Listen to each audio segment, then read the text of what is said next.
ਅਗਲੀ ਮਿੰਟੂ ਜੀ ਗੱਲ ਕਰ ਲਈਏ ਪੰਜਾਬ ਅਤੇ ਹਿਮਾਚਲ ਦੇ ਮੁੱਖ ਮੰਤਰੀਆਂ ਦਾ ਮਿਲਣ ਹੋਇਆ ਆ। ਹਾਂਜੀ ਦੇਖੋ, ਉਹ ਜਿੱਦਾਂ ਗਾਣਾ ਸੀ ਨਾ, ਮੇਰੀ ਮੰਮੀ ਨੇ ਚਾय ਪੇ ਬੁਲਾਇਆ ਹੈ, ਸਾਡੇ ਮਤਲਬ ਕਿ ਸੀਐਮ ਸਾਹਿਬ ਨੇ ਜਿਹੜੇ ਉਹਨਾਂ ਨੇ ਹਿਮਾਚਲੀ ਸੀਐਮ ਨੂੰ ਬੁਲਾਇਆ ਸੀ ਪਰੌਂਠੇ ਤੇ, ਮਤਲਬ ਕਿ ਨਾਸ਼ਤੇ ਤੇ।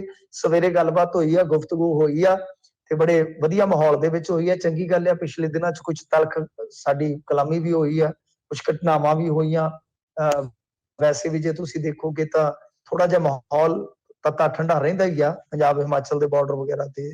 ਤਾਂ ਹੁਣ ਇਹ ਦੋ ਮੁੱਖ ਮੰਤਰੀ ਜਿਹੜੇ ਕਿ ਗੈਰ ਭਾਜਪਾ ਸ਼ਾਸਤ ਰਾਜਾਂ ਦੇ ਮੁੱਖ ਮੰਤਰੀ ਆ, ਇਹ ਮਿਲੇ ਨੇ ਤੇ ਅੱਛੀ ਗੱਲ ਆ। ਤੇ ਇਹਨਾਂ ਨੇ ਹੁਣ ਵਿਚਾਰ ਵਟਾਂਦਰਾ ਕੀਤਾ। ਦਰਅਸਲ ਸੰਖੇਪ ਦੇ ਵਿੱਚ ਜੇ ਮੈਂ ਤੁਹਾਨੂੰ ਦੱਸਾਂ ਤੇ ਇਹੋ ਆ ਕਿ ਇੱਕ ਦੋ ਚੀਜ਼ਾਂ ਨੇ, ਜਿੱਦਾਂ ਇੱਕ ਤਾਂ ਵਾਟਰ ਸੈਸ ਦਾ ਜਿਹੜਾ ਮਾਮਲਾ ਚੱਲ ਰਿਹਾ ਹੈ, ਇੱਕ ਇਹ ਆ ਕਿ ਕਿਤੇ ਨਾ ਕਿਤੇ ਬਿਜਲੀ ਦਾ ਵੀ ਫੰਡਾ ਜਿਹੜਾ ਉਹ ਵੇਖਣਾ ਇਹ ਚਾਹੁੰਦੇ ਨੇ, ਕਿਉਂਕਿ ਅੱਗੇ ਉੱਥੇ ਸਰਕਾਰ ਸੀ ਭਾਜਪਾ ਦੀ ਸਰਕਾਰ। ਤੁਹਾਨੂੰ ਪਤਾ ਫਿਰ ਆਪਣੀਆਂ ਕੇਂਦਰੀ ਕੁਝ ਜੋ ਉਹਨਾਂ ਦੀਆਂ ਸਿਆਸੀ ਆਕਾਂਖਿਆਵਾਂ ਹੁੰਦੀਆਂ ਉਹਦੇ ਅਨੁਸਾਰ ਚੱਲਦੀ ਆ।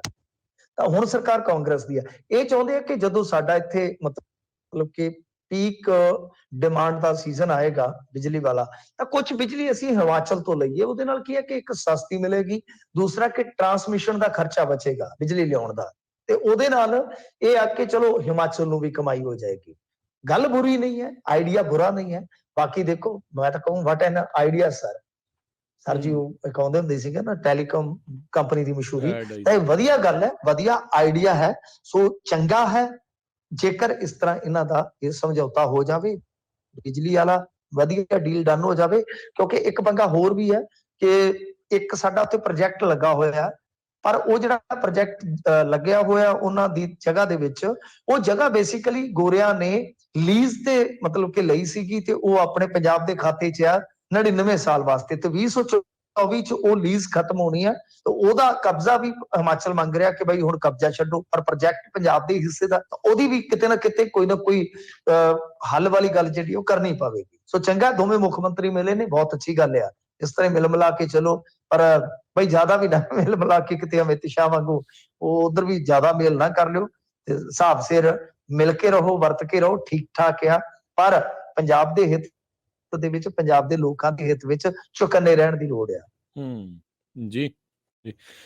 ਤੇ ਅਗਲੀ ਮਿੰਟੂ ਜੀ ਗੱਲ ਕਰੀਏ ਪੰਜਾਬ ਦੀ ਸ਼ਰਾਬ ਬਾਹਰ ਜਾਣ ਤੋਂ ਰੋਕਣ ਲਈ ਚੁੱਕੇ ਗਏ ਕਦਮ। ਹਾਂਜੀ ਦੇਖੋ, ਪਾਣੀ ਤੇ ਬਾਹਰ ਜਾਂਦਾ ਹੀ ਆ। ਉਹ ਕਹਿੰਦੇ ਕਿ ਹੁਣ ਸ਼ਰਾਬ ਤੇ ਰੋਕ ਲਈਏ ਯਾਰ, ਕੌੜਾ ਪਾਣੀ ਤੇ ਰੋਕੀਏ ਕਿਸੇ ਤਰੀਕੇ ਦੇ ਨਾਲ, ਇਹ ਤੇ ਨਾ ਜਾਵੇ ਬਾਹਰ। ਦੇਖੋ ਕੀ ਹੈ ਕਿ ਪੰਜਾਬ ਦੇ ਵਿੱਚੋਂ, ਪੰਜਾਬ 'ਚ 50-55 ਡਿਸਟਿਲਰੀਆਂ ਨੇ, ਛੋਟੀਆਂ ਤੇ ਵੱਡੀਆਂ ਜੀ। ਇਹਨਾਂ ਡਿਸਟਿਲਰੀਆਂ ਦਾ ਕੀ ਸਿਸਟਮ ਹੁੰਦਾ ਹੈ ਕਿ ਇਹ ਜਦੋਂ ਪਾਸ ਹੁੰਦੀਆਂ ਨੇ ਤਾਂ ਇੱਕ ਤੈਅ ਲਿਮਟ ਹੁੰਦੀ ਹੈ ਇਹਨਾਂ ਦੀ ਅਲਕੋਹਲ ਬਣਾਉਣ ਦੀ, ਜਾਂ ਮਤਲਬ ਕਿ ਜੋ ਵੀ ਦਾਰੂ ਬਣਾਉਣੀ ਹੈ।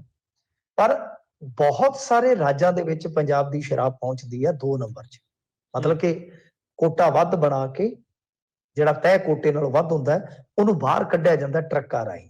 ਹਾਲਾਂਕਿ ਉੱਥੇ ਇੰਸਪੈਕਟਰ ਵਗੈਰਾ ਹੁੰਦੇ ਨੇ, ਐਕਸਾਈਜ਼ ਡਿਪਾਰਟਮੈਂਟ ਦੇ ਅਧਿਕਾਰੀ ਹੁੰਦੇ ਨੇ, ਪਰ ਤੁਹਾਨੂੰ ਪਤਾ ਹੈ ਬਚ ਬਚਾ ਕੇ ਜਾਂ ਮਿਲ ਮਿਲਾ ਕੇ ਕਿਤੇ ਤਾਂ ਉਹ ਸਾਰਾ ਕੁਝ ਹੁੰਦਾ ਹੈ। ਹੁਣ ਇਹਨਾਂ ਨੇ ਇਹ ਕਿਹਾ ਕਿ ਦੇਖੋ, ਜੇਕਰ ਇਸ ਤਰ੍ਹਾਂ ਦੀ ਕੋਈ ਰਿਕਵਰੀ ਹੋ ਗਈ, ਜਿਹੜੇ ਡਿਸਟਿਲਰੀਆਂ ਵਾਲੇ ਉਹ ਤਾਂ ਠੋਕਾਂਗੇ, ਤੇ ਨਾਲ ਜਿਹੜੇ ਉੱਥੇ ਡਿਊਟੀ ਦੇ ਰਹੇ ਅਧਿਕਾਰੀ ਹੋਣਗੇ, ਛੱਡਾਂਗੇ ਅਸੀਂ ਵੀ ਨਹੀਂ, ਉਹਨਾਂ ਨੂੰ ਵੀ ਨਹੀਂ, ਉਹਨਾਂ ਦੀ ਵੀ ਫੱਟੀ ਪਹੁੰਚਾਂਗੇ। ਇਸ ਕਰਕੇ ਹੁਣ ਸਾਰੀ ਜ਼ਿੰਮੇਵਾਰੀ ਫਿਕਸ ਕਰ ਦਿੱਤੀ ਗਈ ਹੈ ਕਿ ਜੇਕਰ ਇਧਰੋਂ ਸ਼ਰਾਬ ਨਿਕਲੀ ਤੇ ਫਿਰ ਤੁਹਾਡੇ ਨਾਲ ਬੁਰੀ ਹੋਏਗੀ। ਜੀ ਜੀ। ਅਗਲੀ